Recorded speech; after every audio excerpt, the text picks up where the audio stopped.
Hi, and welcome to the Ryle Books podcast. My name is Chloe, and for this episode of the podcast, we are publishing the launch of 45 120, a bilingual anthology of poetry edited by the Hoof Project and published by Caniche editorial in 2025. The launch took place at our space in Brussels on the 26th of October 2025, where we were joined by the editors Bea Ortega Botas and Leto Ybarra. The publication 45 120 brings together the work of 18 contemporary poets to reflect on how the political, social, sexual, racial, class, and accessibility factors shape our notions of personal space. Personal space is understood as the distance between 45 and 120 centimeters that surrounds a person. Beyond a simple physical distance, personal space also becomes a stage where desire draws and negotiates the boundaries between the inside and the outside. The publication was edited by Hoof, a curatorial and research project around contemporary art and poetry directed by Bea Ortega Botas and Leto Ybarra, and is now based between New York and Madrid. Hoof has organized exhibitions, performances, and readings at Small Press Traffic in San Francisco, 99 Canal, Judson Memorial Church, both in New York, Gasworks in London, Sistema in Marseille, La Casa Encendida, Madrid, NYU Tisch School of the Arts in New York, Hangar, Barcelona, and TBA 21 Art Contemporary in Madrid. We hope you enjoyed this recording as much as we enjoyed the event itself. Thanks for tuning in.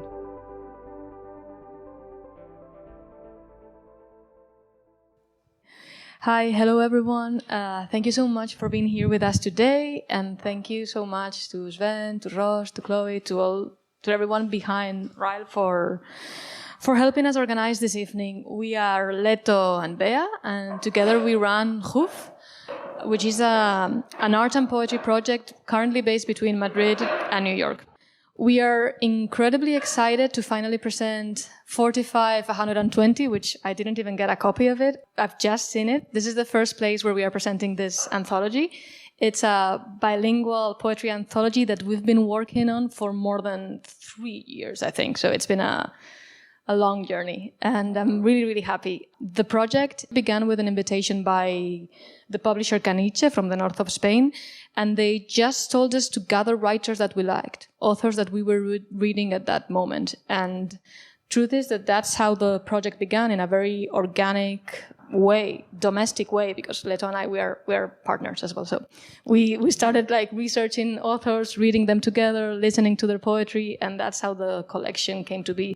And looking back, honestly, we can say that it's been like a dream commission. Like, it's been amazing to be able to work in that way and with so much time as well.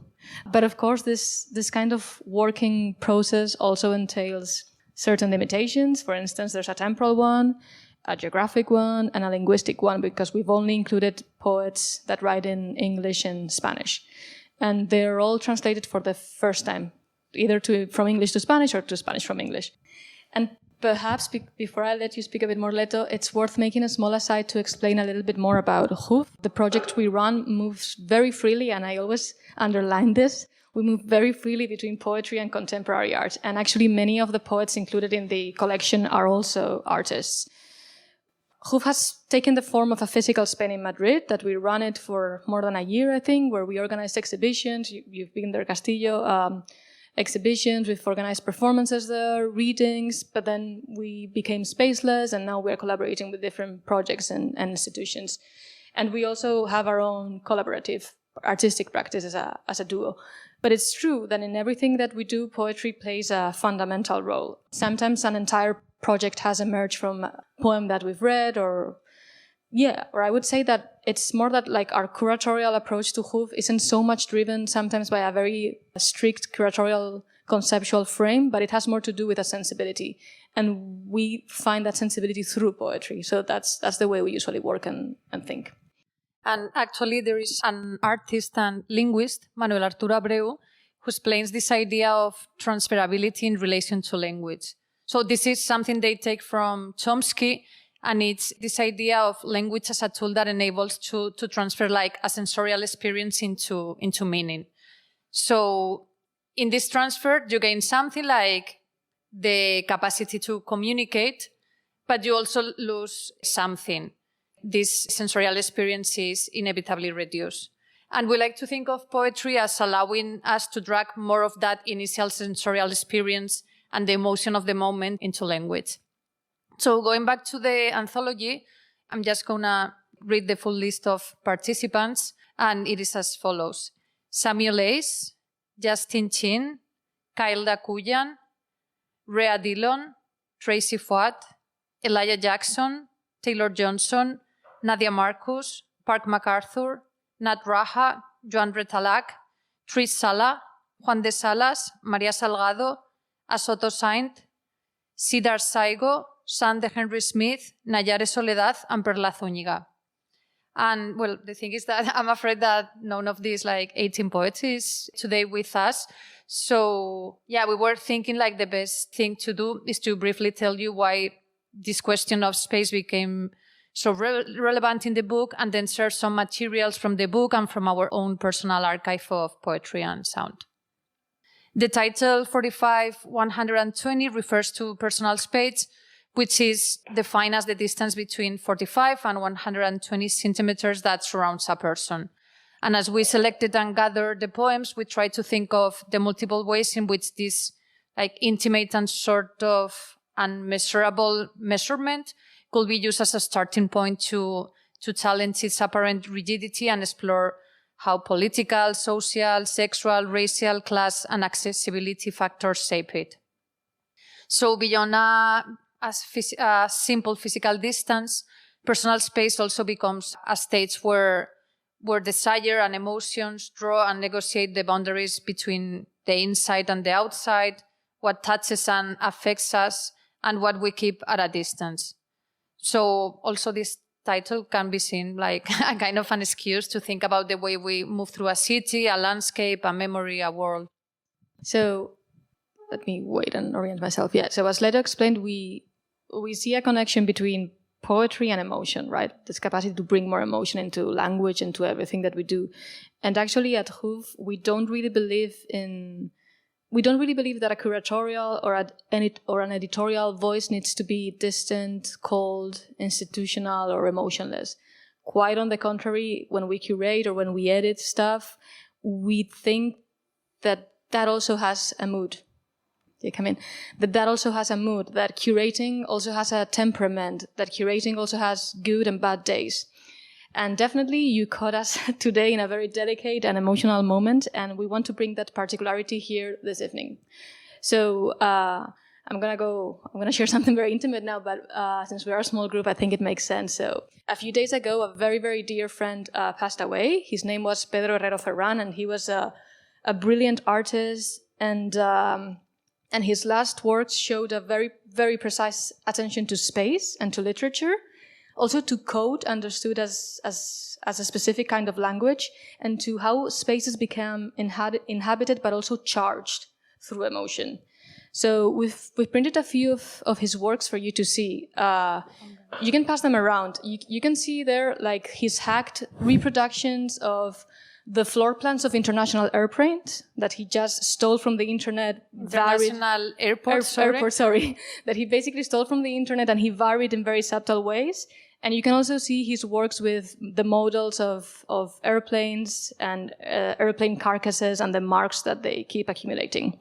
So over the past days, as I said, we became very struck by his deep, we were familiar with his work, but in revisiting, we became struck by this deep interest that he had, both in aeronautics and in airplanes, but also in cartography and in the marks that you can find on the ground.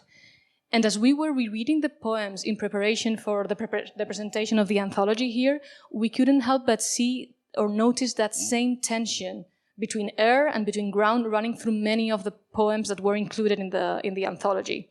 So we saw this tendency towards flight, towards gaining distance, but also a disposition to get closer, to feel the pull of the earth, right?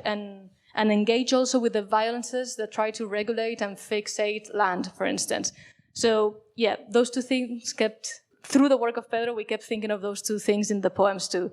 And today, as a way of presenting this anthology here, we want to do an experiment of rereading the selection included in 45-120, inspired by the work and by the gracefulness of our friend Pedro. So starting from this idea of flight, the possibility of studying a place from above, and then inhabiting spaces in a completely different way, mapping with one's own body pressed to the ground and reacting to the very immediate, right? So both these ideas of, I don't know, the possibility of belonging to the matter of the earth, but also to a non-terrestrial space. So we'd like to welcome you to this, I think it's going to last 20 more minutes or something like that, to this experiment, to follow us here, to follow us in this undulation up and down with our friend Pedro, with the poets included in the anthology, and with the archive that we're going to start sharing. Okay. So we will start with flight, as Bea was introducing us, with flying, with the poem by Justin Chin that we have included in the anthology. Chin is a fundamental poet in Asian American queer literature, marked by both a rawness and a refinement that are like absolutely unmatched. And I'm going to read his poem, Soup. Soup means like this movement of going down, and in the poem the narrator flies toward his lover. He squeezes distance by quickly descending from the air and trying to stop his lover from living with someone else. Soup by Justin Chin. These days I wake in the scab light of damaged goods and benevolent memories. There is my fear of speaking, my fear of questions, my young, frightful past. Should I find myself in your familiar arms again? Your vast scrape of skin, warmer than the blankets, and the cat curled at our feet.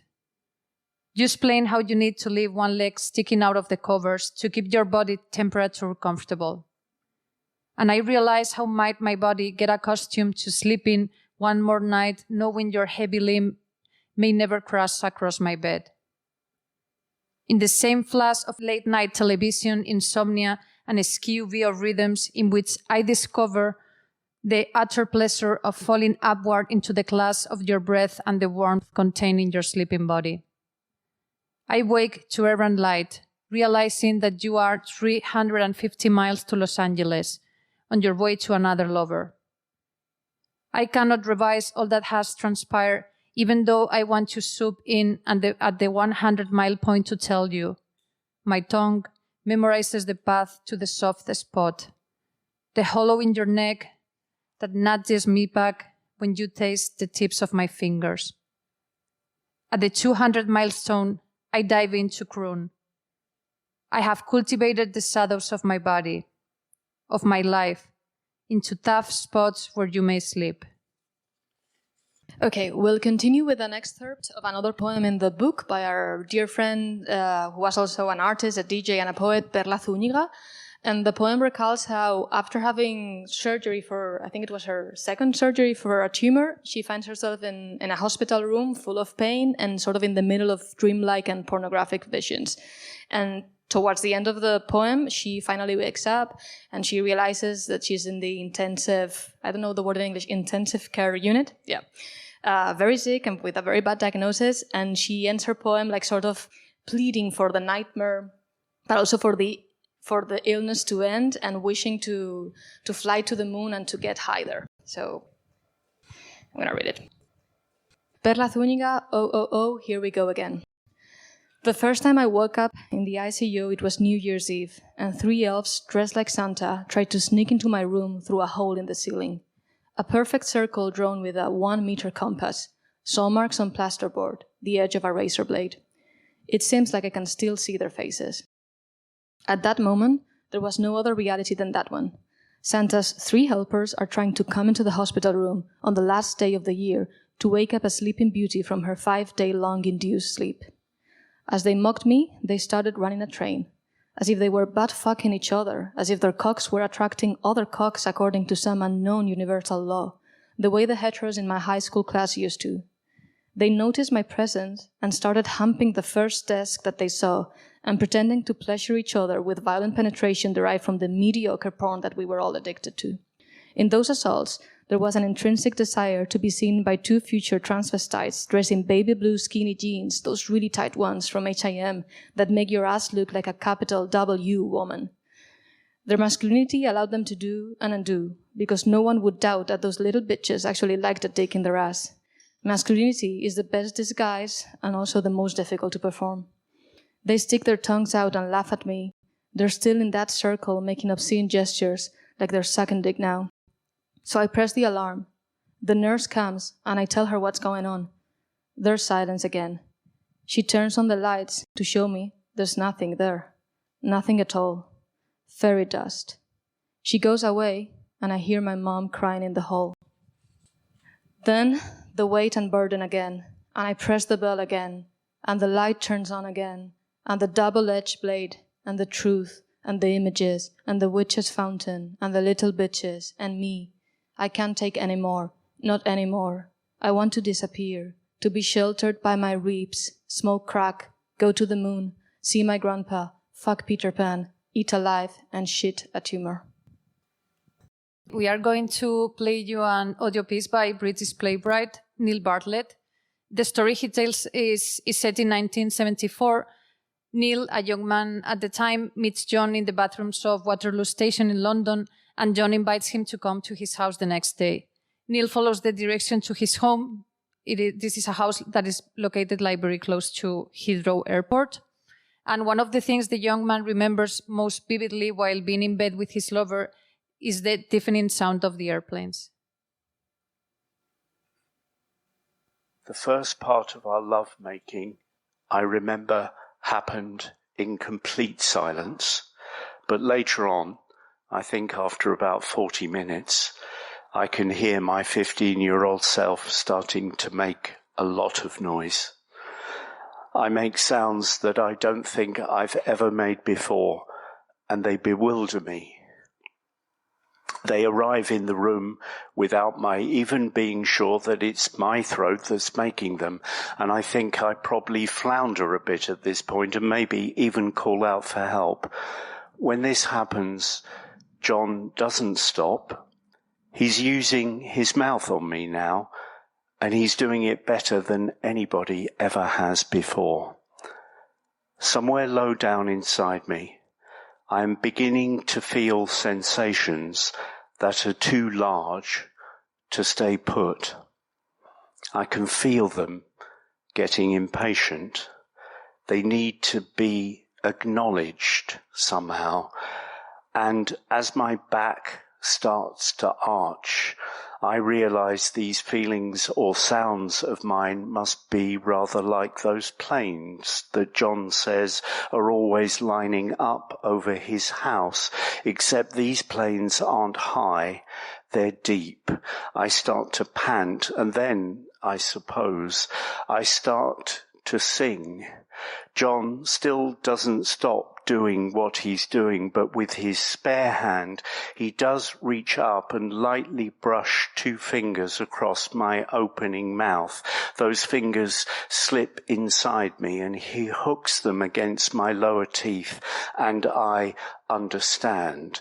John is reminding me that the bedroom window is still open, and that the water may still be turning into a spray of diamonds above the flowers just across the way, but he isn't telling me to stop. He is telling me to keep going quietly. He is telling me I can signal to those waiting planes any time I want to and bring them in to land. Still thinking about airplanes? I'm now going to read an excerpt from a poem by Judy Grant, which is also not included in the anthology, but she's an author that we've been reading for many years too. And this one is part of her 1971 series, The Common Woman, and it's titled Carol in the Park, Chewing on Straws.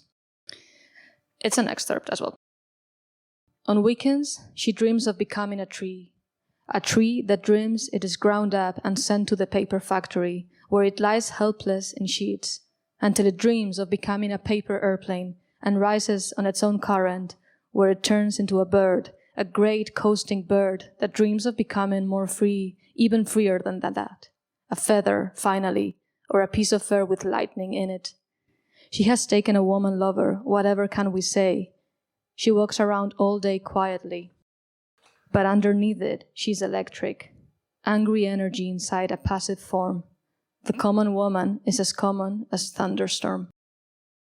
Returning to the anthology now, Leto's going to be reading some excerpts as well, because it's a very long poem, a beautiful poem, by a Soto Saint, who was an Haitian-born American writer, a performer as well, a publisher, and an AIDS activist. And we're sort of going to use the poem by a Soto Saint as a transition from the airy to the ground, because actually the poem already contains this transition. It starts with a Soto going through the evergreen cemetery in Brooklyn and seeing how the wind sort of carries the leaves there, but slowly sort of getting towards the ground, climbing to the tomb of his lover. So the poet throughout the poem starts feeling that like this gravitational force on him, and sadly enough, he would actually very soon join his lover. It's Leto who's going to read some excerpts. The Language of Dust by a Soto Saint. Where do you find strength to climb down the hill to your lover's grave? What do you bring but 13 years of memories? How do you deal with his death when your gasps loom in the autumn air like circling crows?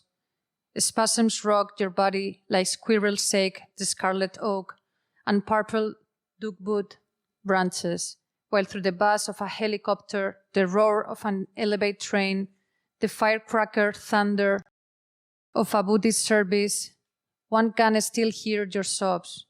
Over and over, utter his name. Jan, my Jan. Even blindfolded, I will find my way to you around this evergreen cemetery. I will rest, not soon enough, right here, above you, in the shadow of the Trade Center towering in the distance. Manhattan, Queens, why should we be buried of all places in Brooklyn? You retorted. Drama queen. He reminded me of something I will do. Like that midday in summer, I freak, pull out my dick, jerk off quick on the geraniums over the grave. I also remember during my second hospitalization, we watched this television report on greedy companies that cremated corpses together and handed families the wrong remains. Open mouth shaken, you pace the room, whispering cob care. Laid down with PCP, my throat go tight. Then last year, in the candlelight glow of a Swedish meatballs, Haitian rice and beans, anniversary dinner, capped with Entenmann's eclairs, you affirm to be buried with me will honor our relationship. That night, we curl into each other, aware one of us will leave roses, tears, and kisses on our tombstone the next November 9th. You're now going to hear the track by, I think the title is Loud Conduct? Yeah, Loud Conduct by the musical collective Ultra Red from 1999. I don't know if you're familiar with Ultra Red. It's an audio activist, I think that's how they describe themselves, like an audio activist group that emerged during the AIDS crisis in LA. And the members of the group did this field recording in one of the parks that they frequented for cruising. And you'll see, again, that we are very close to the ground here, right? To the immediate, mapping desire or producing like a sort of a sonic cartography of desire, where you can hear footsteps, the bells, getting unlocked, bodily noises, the sound of a construction site.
Samuel Ace is a poet and a sound artist as well, and he also has 2 poems in the anthology. And we came to know him through this wonderful collection that he published in 2019 that is titled Normal Sex and Home in 3 Days. 2 points, don't wash, which we think is such a perfect and Napoleonic and also hot and dirty title that immediately called our attention. And the book is absolutely fantastic. So we've translated 2 of the poems included in that collection. And I'm going to read one of the poems titled Lawns. I think this poem is a very beautiful way of understanding how spaces determine or shape the possibilities of life, of living, and of loving in certain spaces. And it has this line that keeps coming back to us where he talks about green lawns and how they are both absolutely perfect. You can imagine, right? There's very clean, perfectly cut green lawns in the US that are, as he says, like perfect, but also absolutely violent. And he has this line where he imagines those lawns like getting inside bodies. And it's a beautiful poem. I'm going to do my best reading it because I've been practicing, but I don't know. It's hard, this one for me. Okay. Yeah, Samuel Ace, Lawns. If you take those green lawns and place them into your body, you might have windows, cars, houses, stubble, flesh, sprinklers, and labia. If you place those green lawns and lovely finished sidewalks and the cracks we all jumped over right here into your belly, the earth might fall through the sewer system. And we would walk hand in hand down the streets to the traffic circle planted in elms, to the golf course, to a world where no one with a family of 2.5 kids in each house could have figured. On from the hard wall of lights outside the windows, who could have known all those green lawns made this a me and a you? To be better here, a river at our backs, your belly in my eyes, your legs between my own. And still today, could I take you there? Could I buy the house my parents bought in 1963 for $34,000? Could I move there with you, my lover, and our 3 cats and live wedded? And what if there were a child? What would the houses say? Would I care? And why would I be there anyway? Perhaps to go into business, run the same business that my father or grandfather ran, and live in the wide open, because everyone has the life I might have. I could uncover the treasure at the bottom of the tree I planted when I was 7. I could take your green legs and throw them in the dirt. The cats might like it. There are plenty of birds, but too many cars. Like Faulkner in Oxford, we'd live for a life at the side of the crimes, just to be reminded firsthand to say the grass. That grass, and the iron gates, and the stone steps, the culvert under the 4th green. To say the whistle that Peter's family whistled to call him in each evening for dinner. To say a neighborhood where any 7-year-old could wander far and play as a right and a given. Just to lie down and say, lover, I want to see you in the postage stamp backyard, to see you stand in the screened porch with the green furniture in the deep summer and the dogs on the other side of the fence and the tetherball set. I want to see you lie on the fertilized grass and flower beds where the backyards are visible all the way down to the Brandons. 5 houses away, the trees hang down over. I kiss you in public, chase you into the house, take pictures of you on the perfect green lawns of Ohio. Now I'm going to read a poem by Taylor Johnson that is also included in the anthology. Consider the Deer talks about language as a strategy to come closer to what surrounds us, but also points to language's incapacity to really grasp or retain the material world. In language, a deer is the same as all deer, because like the singular and the plural are the same. And the woods are the forest, but are also the individual pieces of trees and trunks.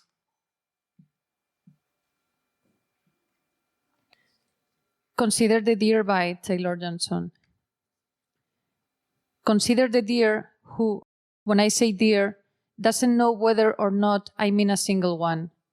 Though there were 2 dead and siny with maggots on the side of the highway, or a group of them always a bit lost in the divided woods, blame our need to reach or leave each other faster.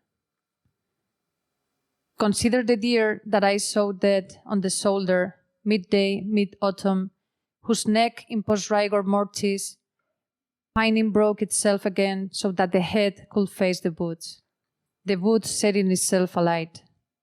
Oh, that I could turn and live again, the deer might say, recalling that one poet singing to himself, ruining the grass. Consider that the deer, when called, won't come alone purely due to linguistic vagary, who, like me, resists the gesture towards singularity. Call my name and the whole woods rise up inside me. It is a plural state of being. Consider the multitude before my footfall, how I'm able to crane my neck back, see only myself. We will continue now with an audio piece of Nat Raha, reading an excerpt from her poem Seals, included in the anthology, and that was written after October 7, when the genocidal brutality perpetrated by the State of Israel in Palestine multiplied the effects of decades of barbed politics. Raha's poems are full of syntactic and grammatical distortions, punctuation games, sharp inhalations, or deliberate stuttering. As you will see, the poem plays with the overlapping of voices and reverb effects, creating a collage made of cacophonies and superpositions that contrasts with Israel politics of regulation and separation, which contain and control space down to a capillary level, with checkpoints and militarized borders that restrict movement and turn the idea of territory into that of open-air prisons. Actually, this is a recording from an event we organized in Madrid a couple of years ago. And the poem refuses to beg for forgiveness or rights, to appeal to moral sentiments. When tonight there is no ceasefire, tonight another hospital or block of apartments will be the target, labelled a terrorist base. That any number of lives is a sacrificial price for American and European-backed imperialism. And the poem's refrain is simply, no more genocide, no more military-industrial complex, no more dying. That any number, another hospital or block of apartments will be the target, labelled a terrorist base. That any number, another hospital or block of apartments will be the target, labelled a terrorist base. And in it was a shelter fashioned from tanks, rusted, stopped in the streets by the bodies of our friends or lovers or grandparents. And in these shelters we ate yogurt with honey, drank peppermint tea to soothe nerves frayed intergenerationally. And then, awake, lay lines for you, held by the fallacy of lyric, the hope of poetics. And here it was simply a cessation of work, a wildcat we laid down in an honest vulnerability, practicing the softest form of strength. Committed to deep empathy, up all night writing letters, to friends forged and bonded amidst harm, the escalation of war, a permanent solidarity beyond ourselves. And if you can cross the apartments, and the poem's refrain is simply, no more genocide, no more military-industrial complex, no more dying. Stranded like a heart that never lifts, or a dust that becomes part of the fabric. And if I am grinding the beams, wrapping the fabric, emerald clasped about our breasts, living by the shortest sentences of the most poetic manifestos, unbearable, or cry out into cruel hell, cradling the howl of the dog. And the poem's refrain is simply, no more genocide, no more military-industrial complex, living by the shortest sentences of the most poetic manifestos, cradling the howl of the dog. Listen now to June Jordan reading poem number 2 on Bell's theorem, or the new physicality of long-distance love. Poem number 2 on Bell's theorem, or the new physicality of long-distance love. That's the subtitle. This is the poem. There is no chance that we will fall apart. There is no chance. There are no parts. We wanted to finish with this poem in which Jordan uses quantum physics to think about love. And obviously we are no experts in physics, but we like this idea of particles influencing each other over any distances. And well, because after 3 years thinking with the anthology about space, about what is far, what is immediate, and after a year marked by many painful deaths, we like to think that distances can be saved, that they can be shattered, and that basically the way that distance functions is not as straightforward as we initially thought. We like to think that we can be closer, or that we are closer to each other than what we thought, even though at certain moments we can't really see that. So even when there's fog, and that's a recurring idea in our practice recently, even when there's fog, even in the murk, we'll find our way. So just one last audio to close the evening. This is a foghorn. Yeah, just in case you didn't I hear thought that it was obvious, like not obvious for me. It's a foghorn used by boats. Thank you very much. You have copies of the book in the front, and of course we'll stay around and we'll be here to chat about anything and discuss many of the authors that we haven't had the chance to read today. Yeah, go ahead. Oh yeah, of course. We could read one of the poems in. Yeah. We can. Leto is a poet. You can read something in Spanish. Yeah. I'm passing that over to Leto. Yeah. To read from the anthology in Spanish. Yeah. Okay. Yeah, we can read one in Spanish. Yeah, Thank you. Maybe with the book. I really struggle reading poetry out loud, so it's on you. I'm not good at improvising, but well, which one can I read? Just give us a few seconds. Yeah. Maybe one that we have read. Sí, o uno de María. El final del de Perla. Okay. I think we're actually going to read, we read excerpts of the poem of our friend Perla when she woke up in the hospital. We missed a lot of parts, so maybe we can read some of those parts in Spanish. Right? Okay. Yeah, and we are sorry, this was like a kind of morning event. Yeah, thank you for being with us on this. Yeah. Particular event. Yeah, sometimes grief, most of the times it's imposed.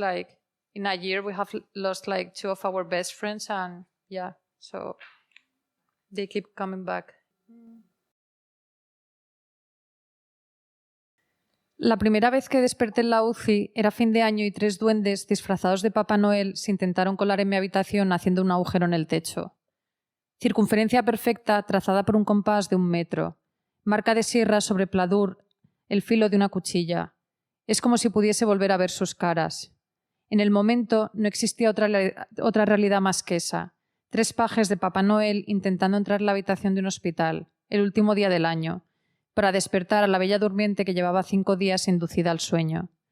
Mientras me hacían burla, fueron formando un trenecito sexual, como si se estuvieran dando por culo, como si sus colas atrajesen otras colas por una ley universal desconocida, como también hacían los heteros que compartían aula conmigo en la ESO. Notaban mi presencia cerca y se empotraban contra el primer pupitre que veían y fingían darse placer mutuamente, gracias a una penetración violenta derivada de un porno mediocre al que estábamos enganchados. En ese atentado existía intrínseco el deseo de querer ser mirado por 2 devenires travestis vestidas con pantalones pitillo celeste. Estos bien estallidos de leche yeme que te hacen un culito de mujer en mayúsculas. Su masculinidad les permitía hacer y deshacer porque nadie en la sala iba a dudar de que a esos putitos les gustaba una buena manguera en el culo. La masculinidad es el mejor disfraz y el más difícil de performar. Me sacan la lengua y se ríen. Siguen haciendo gestos obscenos en la circunferencia, ahora como si se comieran una polla. Toco la alarma, viene la enfermera y le cuento lo que pasa. Vuelve a haber silencio. Enciende las luces para demostrarme que no hay nada, nada de nada, polvo de hada. Se va y escucha a mi madre, llorando en el pasillo. Entonces vuelve el peso y la carga.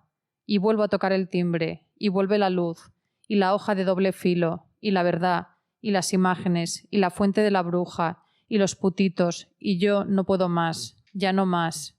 Quiero desaparecer, resguardarme mis costillas, fumar roca, irme a la luna, ver a mi abuelo, follar con Peter Pan, comerme una vida y cagar un tumor.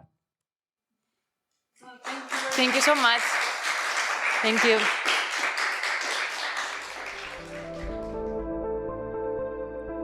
Thanks for listening to the Ryle Books podcast. This episode was edited by Ros Del Olmo. You can find more of our past and upcoming events on our website, www.ryle.space.